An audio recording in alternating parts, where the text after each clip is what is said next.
సింగం సరసర వేటకు దిగితే తన దాడికి అడవికి హడలే చెడు చెరపగ తన గురి పెడితే మద మొదలిన మందలు పరుగే తను అసలుగా చల్లని భవనం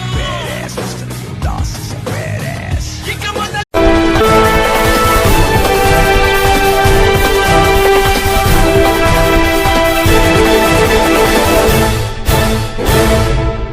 air gun association of India 10వ జాతీయ రైఫిల్ మరియు పిస్టల్ షూటింగ్ పోటీలను 7, 8 జూన్ 2024 తేదీలో గోవాలోని యూత్ హాస్టల్ నందు నిర్వహించారు. అందులో భాగంగా అనేక రాష్ట్రాల వారు పాల్గొన్నారు. తెలంగాణ, మహారాష్ట్ర, కర్ణాటక, తమిళనాడు, కేరళ, ఆంధ్రప్రదేశ్, పంజాబ్, రాజస్థాన్, మధ్యప్రదేశ్, హర్యానా తదితరులు పాల్గొన్నారు. హైదరాబాద్లో రైఫిల్ మరియు పిస్టల్ షూటింగ్ అకాడమీని నడుపుతున్న తెలంగాణ ఎయిర్ గన్ అసోసియేషన్ ప్రధాన కార్యదర్శి డాక్టర్